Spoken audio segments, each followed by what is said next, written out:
말씀은 하나님이 근심하시는 이유는 무엇일까라는 제목을 가지고 여러분들과 말씀을 나누고자 합니다. 여러분들의 요즘 삶은 어떠십니까? 다들 힘들고 어렵고 해서 근심이 가득하다라고 얘기를 하는데 제가 뉴스를 하나 보니까 요즘 AI 산업이 너무나도 많이 발전을 해서 정말 전문가들도 앞으로 이 AI 산업이 얼마까지 발전할 수 있을까라는 그런 이제 생각을 하고 있다고 합니다. 특히 디자인 계통에 종사하는 전문가들은 근심이 깊어졌다고 하는데요. 왜냐하면 이 AI가 모든 일을 순식간에 처리해내기 때문에 자신들의 입지가 줄어들 것이라는 것을 예상하기 때문입니다. 제가 오늘 이 그림 있잖아요. 제가 오늘 예배 PPT 쓴 거, 요것도 제가 어저께 AI로 한번 만들어 본 거예요. 여러분들 혹시 아셨나요? 티 안 날 정도로 퀄리티가 높죠. 저같이 디자인 못하는 사람도 이렇게 금방 만들어낼 수 있는 게 이 AI 산업이래요. 그만큼 이제 사람들이 앞으로 이 세대가 어떻게 되어져 갈지 예상을 못할 정도로 너무나도 급변하고 있다라는 것이죠. 그러니 저는 이제 그런 디자이너들의 어떤 이제 그런 근심이 이해가 됩니다. 이대로 가다가는 자신들의 어떤 미래의 일자리는 또 없어지지 않을까라는 그런 불안이 들기 때문이죠. 사람들이 하는 근심이 바로 이런 것 아니겠습니까? 그죠? 그런데 이런 근심의 모습을 오늘 본문을 보면 하나님도 하시는 것 같이 보인다라는 것이죠. 과연 하나님이 왜 이런 인간적인 근심을 하고 있는 것일까요? 오늘은 그 하나님의 마음을 살펴보는 그런 시간이 되었으면 좋겠습니다. 왜 하나님이 근심하시는지에 대해서 여러분들 오늘 저와 함께 살펴보기를 원하는데요. 오늘 본문의 이야기의 어떤 흐름은 이해하기는 쉽습니다. 이스라엘이 하나님을 또 배신하고 압제를 당하니 이 엄청난 고통 때문에 다시 하나님을 찾아오는 내용 아닙니까? 전형적인 사사기 이야기의 흐름입니다. 그런데요, 이 이야기에서 드러나는 하나님의 반응은 이스라엘뿐만 아니라 오늘 이 말씀을 보고 있는 우리도 당황하게 만든다라는 것이죠. 그 이유는 첫째로 무엇이냐? 부르짖는 백성들의 기도에 하나님이 외면하시겠다라고 하는 그런 선언 때문입니다. 13절과 14절을 보시면 너희가 나를 버리고 다른 신들을 섬기니 그러므로 내가 다시는 너희를 구원하지 아니하니라. 가서 너희가 택한 신들에게 부르짖어 너희의 환난 때에 그들이 너희를 구원하게 하라 하신지라. 자, 여러분들 이 모습 보세요. 우리가 알던 하나님이 아닌 것 같지 않습니까?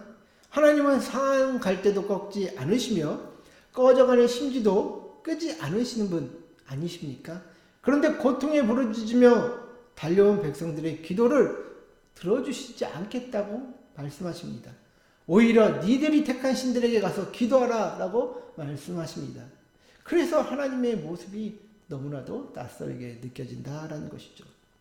둘째로 하나님의 모습이 당황스러운 이유는요, 회개하고 돌이키는 백성들을 보며 근심하고 계시는 그런 모습 때문입니다. 16절을 보시면 자기 가운데에서 이방신들을 제하여 버리고 여호와를 섬김에 여호와께서 이스라엘의 공고로 말미암아 마음에 근심하시니라.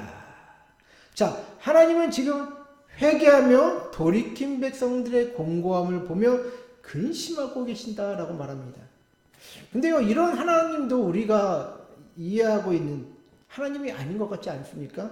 하나님은 항상 우리에게 소망을 주시고 또 희망을 주시는 분 아닙니까? 모든 것을 알고 모든 것을 할 수 있는 분이 근심을 하신다? 저는 처음에 이해가 좀 안 됐습니다. 우리가 아는 하나님의 모습이 아닌 것 같이 느껴진다라는 것입니다. 이스라엘 백성들도 당황스럽고 어쩌면 우리도 당황스럽습니다. 하나님은 왜 이런 모습을 우리에게 보여주시는 것일까요? 제가 유튜브에서 이혼숙녀 캠프라는 그런 프로그램이 뜨더라고요. 그래서 보니까 거기서 이제 지인과 술을 함께 이제 매번 먹고 맨날 자기가 술값을 다 계산하는 그런 이제 식의 남편이 나오더라고요. 근데 아내는 그런 남편을 보면서 이제 열이 받죠. 그리고 술 먹고 들어와서는 자기 자녀들 또 반려동물 이렇게 깨우면서 다 막 쑤시고 돌아다녀요. 술 먹고 들어와서 그냥 조용히 자는 것도 아니고. 그리고 아내를 앉혀놓고 뭘 말도 안 되는 횡설수설하면서 얘기를 하니 그 아내가 얼마나 황당하겠습니까? 그래서 제가 보면서 더 황당하고 웃겼던 것은 그 다음날 아침이 됐어요. 근데 아침에 아내한테 가서 자기가 어제 저녁에 1차로 낸 술값을 좀 달라는 것입니다. 그래서 아내가 왜 그걸 자기가 주느냐 그러니까 아이고 따지지 말고 당연히 그냥 줘야지 하고 이렇게 말하는 거예요. 왜 아내는 또 뭐라고 합니까? 아니 돈 나가는데 당연히 따져야지 하면서 이렇게 말을 하면서 대화를 하는데 제가 얘기를 해도 황당하지 않습니까? 전혀 대화가 안 되는 거예요. 이 두 사이의 부부가. 그래서 무슨 그런 무슨 방송 프로그램에 나와서 뭐 솔루션을 받기 위해서 나온 것 같은데, 그래서 이제 검사를 했는데 남자가 이제 검사 결과 알코올 의존성이 높은 상태가 나왔고, 아내 드는 여자분은 불안 증세가 엄청 높게 이렇게 나오는 검사 결과가 나왔습니다. 그런데 남자는 그 검사도 믿을 게 못 돼 그러면서 그냥 방관적인 태도를 보이는 거예요. 그리고 동시에 방송에서 자기 체면이 깎이게 될 것이 걱정이 돼서 그런 것만 가지고 이제 자꾸 아내한테 그런 소리 하지 말라고, 당신 뭐가 우울증이 높냐고 하면서 자꾸 방관적인 태도를 보이는 거예요. 결국에 이제 상담사와 만나서 이야기를 하는데 상담사는 팩폭을 날리죠. 이대로 가다간 완벽하게 당신 혼자 될 것입니다 라고 이렇게 말합니다. 왜냐하면 고독한 사람들의 특징이 인정 욕구와 또 외로움을 해소하기 위해서 술과 돈으로 그것을 어느 정도 이제 충족시키는데, 지금이야 사람들에게는 술값 내면서 사람들과 어울리고 그러니까 어느 정도 이제 그게 해소가 되겠지만, 만약 이대로 계속 가다가는 아내도 떠날 것이고 퇴직도 하면서 자연스럽게 더 고립될 것이라고 하면서 이렇게 이야기를 하는 것이었어요. 그래서 저건 그런 걸 보면서 인격적인 관계에서 어려움을 느끼게 되는 것은 다 이유가 있는 것이구나 라는 것을 발견하게 됩니다. 사랑해서 결혼한 부부의 인간관계에서도 이런 문제가 발생한다라는 것이죠. 하물며 인격적인 하나님과 관계에서 어려움을 느끼게 될 때도 다 어떠한 이유가 있다라는 것이죠. 오늘 이스라엘처럼 말입니다. 7절과 8절 한번 다시 보세요.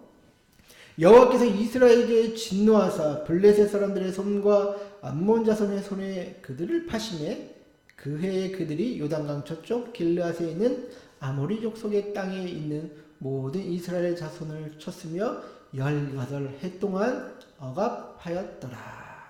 자, 지금 하나님이 이스라엘 백성을 파셔서 18년 동안 이들은 고통당했다라고 되어 있죠. 여기서 주목하게 되는 단어는 파시메라는 단어입니다. 하나님은 배반한 이 이스라엘을 이방 민족들에게 팔아 넘기셨다라는 것이죠. 그래서 이 팔다라는 히브리어는 마카르라는 단어인데요. 이 단어의 뜻은 바꾸다, 상품에 대한 값을 치르다, 이런 의미를 가지고 있어요. 어떤 상하는 대가에 맞는 교환 방식이 일어났다라는 것을 이 단어를 통해서 알 수가 있는 것이죠. 그런데 여러분, 이스라엘과 하나님의 관계는 우리가 흔히 어떤 관계라고 얘기를 합니까? 언약 관계라고 얘기를 하죠. 언약 관계는 곧 계약이 있다라는 것입니다. 계약에는 항상 조건이 달려있죠. 상호간에 지켜야 될 의무가 있다라는 것입니다. 흔히 부부의 관계도 혼인 계약이라는 것을 했다라고 이야기를 하죠. 서로 사랑하고 서로 책임지겠다는 그런 계약을 하면서 혼인을 한다라는 것입니다. 그러나 한 사람이 그 의무를 저버리면 어떻게 되겠습니까? 상대방으로부터 이혼당할 그 사유가 제공되는 것 아니겠습니까? 그래서 이 SK 최태원 회장이 왜 엄청난 위자료를 철퇴를 맞았습니까? 혼인계약에 충실하지 못했기 때문에 그에 따른 대가를 치르게 되는 것입니다. 지금 이스라엘 백성들은 하나님과 영적인 혼인 관계였으나 그들은 그들의 의무를 다하지 않았습니다. 이스라엘은 하나님의 명령과 규례를 행해야 했던 그런 의무가 있었습니다. 또한 하나님은 그들의 하나님이 되셔서 그들을 보호해야 하시는 의무가 있었다라는 것이죠. 그러나 이스라엘은 먼저 그들이 행해야 할 의무를 저버린 것입니다. 그럼에도 불구하고 하나님은 이미 그들에게 충분한 기회와 시간을 주셨어요. 그들이 이방신과 행음할 때에도 다시 돌아오면 용서하시고 또 적들을 물리쳐 주셨습니다. 오늘 본문에 언급된 나라들만 해도 7나라들이 나옵니다. 7번이나 그들을 물리쳐 주시고 이스라엘을 보호해 주신 것이 하나님이시다라는 것입니다. 배반해도 용서해 주고 배반해도 용서해 주시고 그게 하나님의 모습이었다라는 것이죠. 그러나 반면에 이스라엘은 계속해서 어떡합니까? 용서해 주시면 계속 배반하고 또 배반하고 또 배반하고 이 도저히 고쳐질 기미가 보이지 않는다라는 것이죠. 그래서 지금 하나님의 진노가 끝까지 차오르는 것입니다, 여러분들. 자, 이스라엘의 변하지 않는 행태를 보시며 분노와 안타까움을 지니신 모습이 오늘 우리에게 비춰지는 하나님의 모습이다라는 것이죠. 왜냐하면 이대로 가다가는 이들은 똑같은 일들을 계속 반복해서 짓고 또 반복해서 고통당할 것을 하나님은 아셨기 때문입니다.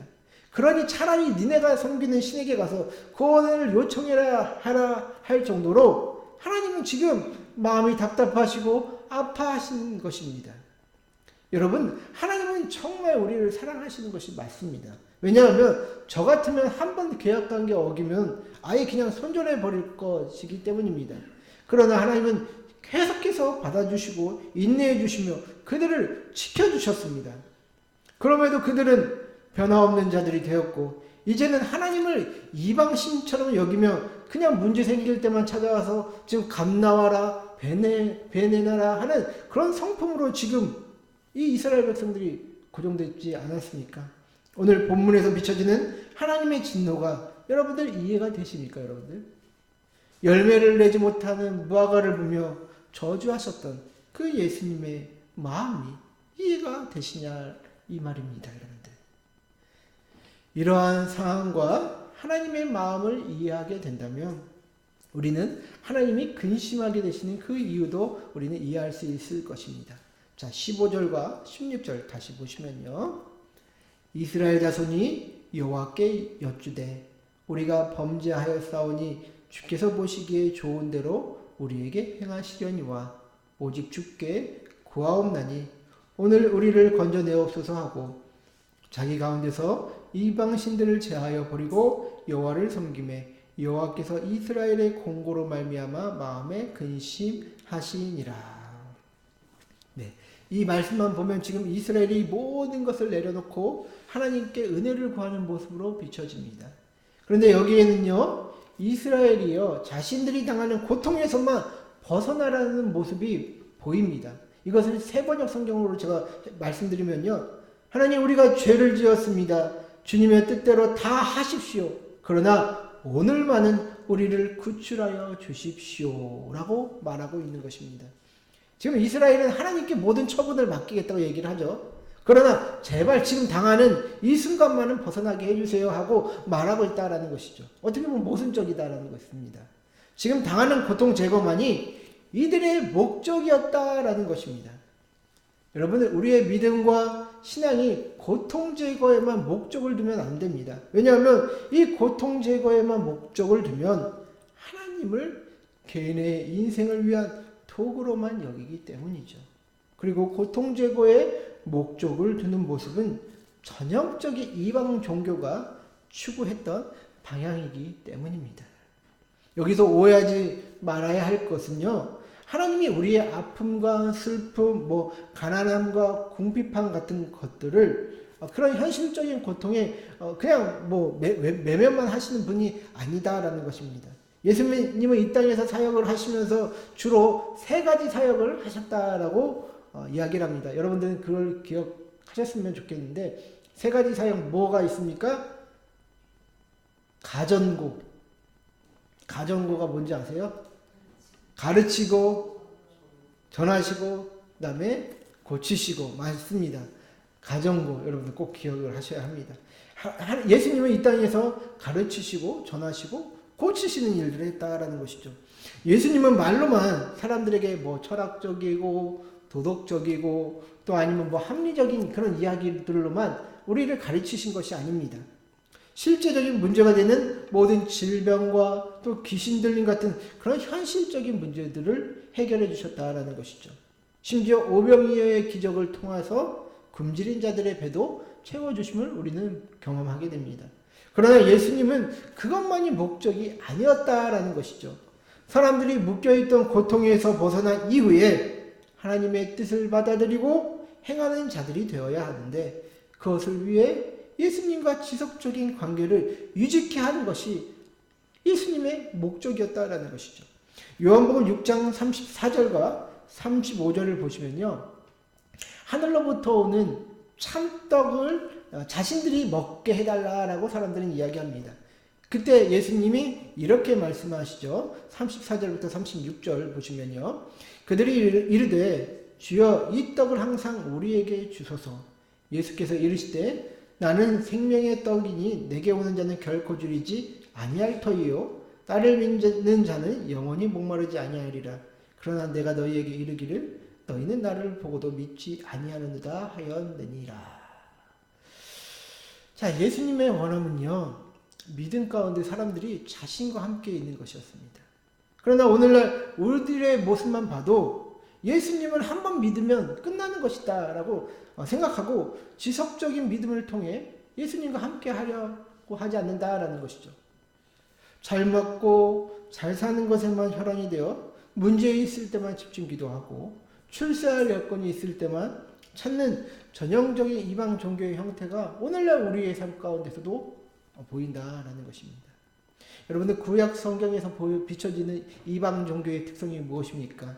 비가 오지 않으면 비가 오게 해달라고 기도하고 전쟁에서 지면 전쟁에서 이기게 해달라고 신에게 기도하고 자신들을 지켜달라고 신주단지 같은 거 모셔놓는 게 그들의 전형적인 특징 아닙니까?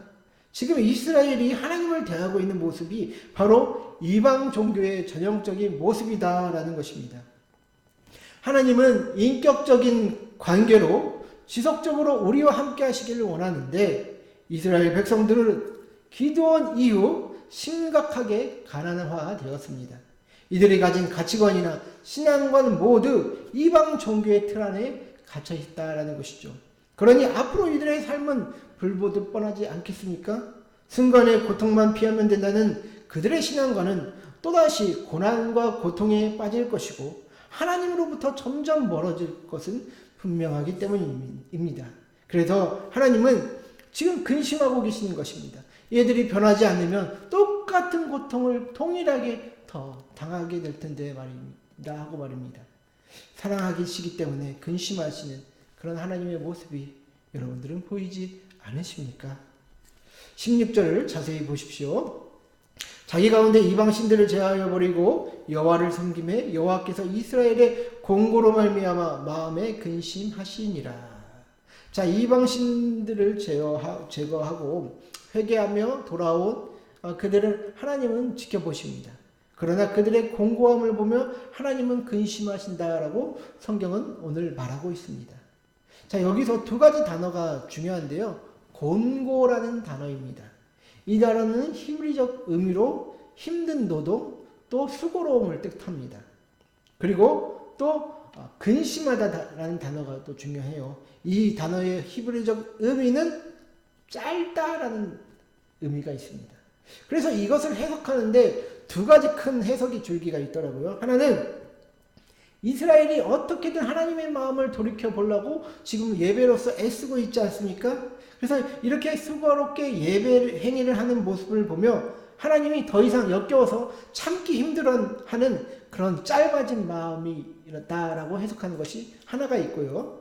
또 다른 하나는 이스라엘 백성이 아무리 수고와 애씀에도 불구하고 결국에 그들의 삶이 고통에 처하게 될 것을 아시기에 걱정으로 애가 타서 안절부절하는 그런 짧아진 하나님의 마음이다라고 해석하는 이런 두 가지 해석 방법이 있습니다. 저는 두 가지 해석 방법이 모두 맞다고 생각하거든요. 견딜 수 없어 하는 그런 하나님의 마음과 걱정 때문에 안달하는 그런 마음이 섞여 있다라는 것이죠. 지금 이스라엘의 행위는 하나님과 잘 관계를 맺어보려는 그런 노력이 아닙니다.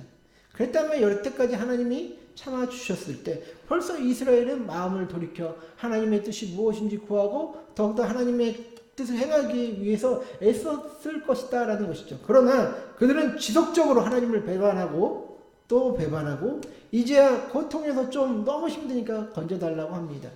그러면서 다시 예배를 드리는 그런 모습을 보이게 된다는 것이죠. 하나님이 이런 모습 보면서 얼마나 짜증이 나셨고 또 역겨우셨을까요? 이 고통만 해결해주면 이스라엘은 또다시 변질될 것은 불보듯 뻔하기 때문입니다.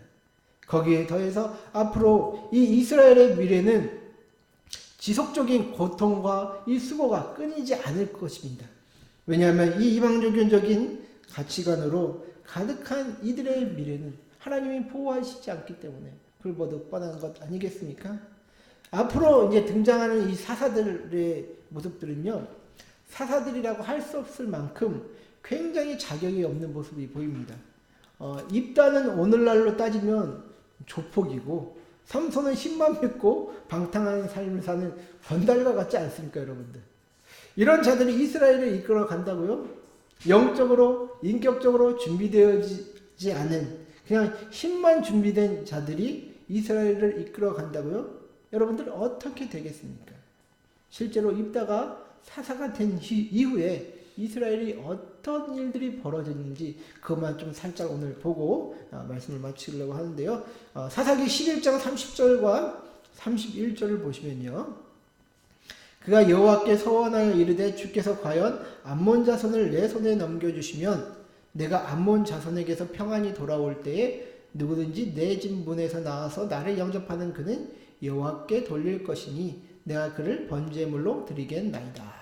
자, 이 기도는 누가 했느냐? 지금 입다가 지금 이스라엘을 대표해서 암몬 자손과 싸우러 나갈 때 한 기도입니다. 그때 너무 두려우니까 하나님께 어떤 서원을 한다라는 것이죠. 전쟁에서 자기가 이 어려운 싸움에서 승리하고 돌아올 때에 제일 자신을 처음 맞이하는 사람을 하나님께 인신제사로 바치겠다라고 지금 하나님 앞에 기도하며 서원하는 것입니다. 지금 이스라엘 사사가 지금 그러는 거예요. 그랬더니 이제 전쟁에서 승리하고 돌아오니까 어떤 일들이 일어났냐? 34절을 보시면 입다가 미스바에 있는 자기 집에 이를 때에 보라 그의 딸이 소고를 잡고 춤추며 나와서 영접하니 이는 그의 무난 동료라. 자, 근데 지금 누가 나왔습니까? 입다에 하나밖에 없는 무난 동료의 딸이 자신을 맞이하러 나왔다라고 성경은 이야기합니다. 어렵고 힘든 전쟁에서 지금 이겨서 너무나도 기분이 좋은데 지금 자신이 하나님과 약속한 그 내용의 어떤 대상자가 자신의 딸이 되었으니 얼마나 가슴이 메워지겠습니까? 그럼에도 하나님과 약속을 했으니 딸을 번제물로 드리려 합니다. 그렇게 딸에게 미안한 마음과 함께 2달간 네가 하고 싶은 대로 다 하고 돌아와라 얘기합니다.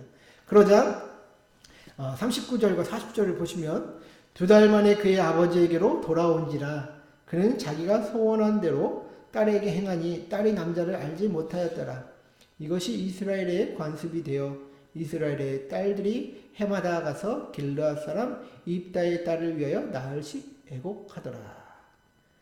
자, 이 말씀을 보니 입다는 진짜 소원한 대로 자신의 유일한 딸을 번제물로 드렸나 봅니다. 그리고 이때부터 사람들은 입다의 딸을 추모하기 위해서 이제 모여가지고 우리가 흔히 얘기하는 위령제 그런 일들을 이제 시작되어 했다는 것을 우리는 이 말씀을 통해서도 볼 수 있다라는 것이죠. 여러분 지금 이 상황들을 보세요. 이 얼마나 말도 안 되는 행동입니까? 하나님이 언제 번제물을 사람으로 드리라고 했습니까, 여러분들? 이건 전형적인 이방 종교의 행태입니다. 하나님이 어떤 분이신지, 그가 무엇을 원하시는지 하나님과 관계없는 삶을 살다 보니 입다와 같은 이런 어리석은 사사들이 이런 어리석은 일들을 하는 행동을 하는 것입니다, 여러분들. 가장 사랑받고 가장 행복해야 할 사람이 가장 어이없는 죽음에 이용된다라는 것이죠. 이스라엘 고통은 여기서 멈추지 않습니다. 에브라임 사람들이 이후에 이제 입다를 찾아와서 시비를 거는 장면이 있어요. 왜? 암몬 자손과 싸우러 나갈 때 왜 자신들은 불러주지 않고 왜 니들만 가서 싸워서 왜 그렇게 이름을 높이느냐라고 시비를 건다라는 것이죠. 기드온 때도 이런 일이 있었어요. 기드온은 근데 이때 에브라임 사람들에게 자신은 낮추고 이 에브라임 사람은 높여주면서 이 에브라임 사람들의 마음을 달래줬거든요. 그런데 입다는 그러지 않았다라고 이야기합니다. 딸도 죽었는데 지금 그 화풀이를 에브라임 지파에 하지 않았나 싶을 정도로 엄청난 일들이 벌어지는데 그 결과 동족 간의 그 전쟁이 어떤 결과를 치렀는지 12장 6절을 보시면요. 그에게 이르기를 쉿볼렛이라 발음하라 하여 에브라임 사람이 그렇게 바로 말하지 못하고 쉿볼렛이라 발음하면 길앗 사람이 곧 그를 잡아서 요단강 나루턱에서 죽였더라. 그때 에브라임 사람의 죽은 자가 42,000명이었더라. 자, 여기서 에브라임 사람이 몇 명이 죽었다고 얘기합니까? 42,000명. 이 숫자 엄청난 숫자입니다. 여러분들 민수기 2장 24절을 보시면요. 하나님께서 이제 군대의 어떤 그런 이제 징집을 명하시고 사람 수를 세라 했을 때 에브라임 지파 군인들의 수가 108,100명이었거든요. 거기에 만약에 42,000명이 죽었다고 칩시다. 거의 반 정도 죽은 거예요, 거의. 그러면 학살에 가깝다라는 것이죠. 하나님의 백성을 구원하라고 했던 사사가 오히려 하나님의 백성들을 죽이고 있는 지금 이런 모습들이 일어난다라는 것이죠. 참으로 아이러니하죠. 그러니 하나님이 근심하지 않을 수 있겠습니까, 여러분들? 그래서 입다 사건 이후부터는 이스라엘에 평화가 찾아왔다라는 그런 이야기가 없습니다. 그리고 입다가 사사가 된 지 6년 만에 또 죽었다고 성경은 말하고 있는데요. 그렇다면 여러분, 우리는 오늘날 하나님의 근심이 되는 사람입니까? 아니면 하나님의 기대가 되는 사람들입니까? 이번 1027 연합성회에 110만 명이 모였다고 주최 측에서 이제 추측을 하더라고요.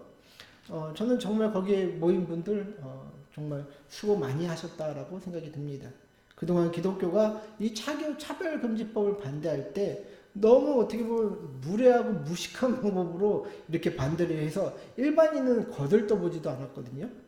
아유, 저 인간들 또 왜 저래 하면서 오히려 기독교인들한테, 왜냐면 그 자리에 가서 동성애자들한테 막 욕을 하고 막 쌍욕을 하면서 저주를 하면서 그렇게 시위를 하니까 아무리 우리는 좋다고 해도 일반 사람들이 보기엔 저 기독교인들 왜 저 지랄들이야? 막 하면서 욕을 했다라고 해요. 그런데 이번에는 뭐 유튜브나 뭐 이런 매체들을 잘 활용하면서 이 차별금지법의 이제 심각성을 잘 소개했다라고 얘기를 해요. 그래서 참 일반인들도 이 차별금지법이 어떤 법인지 알렸다는 것에서 참 의의가 있다라고 저는 생각이 드는데요. 그러나 저는 더 중요한 것은 이제부터다라고 생각이 듭니다. 지속적인 변화와 또 세속적인 때를 벗어내지 못하는 교회와 성도들은 하나님으로부터 또 세상으로부터 외면당할 수밖에 없다라는 것이죠. 여러분, 이 교회 안에는 아직도 불의가 가득합니다. 음란함이 가득하고요. 세속적인 자랑으로 가득 차 있습니다. 또 하나님 없이 행하는 일들은 더더욱 많습니다. 이러한 시대 속에서 우리는 어떻게 살아야겠습니까? 저는 한 사람 한 사람 모두가 사무엘이 되어야 한다라고 생각이 됩니다. 정말로 각자의 소견에 오른 대로 행하던 그 시대에, 이상이 희귀하던 그 시대에 사무엘처럼 하나님과 관계를 맺으며 그분의 음성을 듣고 순종하는 삶을 살아가는 사람들이 필요하다라는 것이죠. 하나님은 여러분들을 기다리십니다. 하나님은 자신을 찾는 자들을 만나 주십니다. 세상이 뭐라 하더라도 하나님만 보며 그분을 구하십시오. 그리할 때 우리를 향한 하나님의 근심이 안심으로 바뀌게 될 줄로 믿습니다. 그런 은혜와 평강을 누리게 되시는 저와 여러분들 되시기를 주의 이름으로 축원드립니다.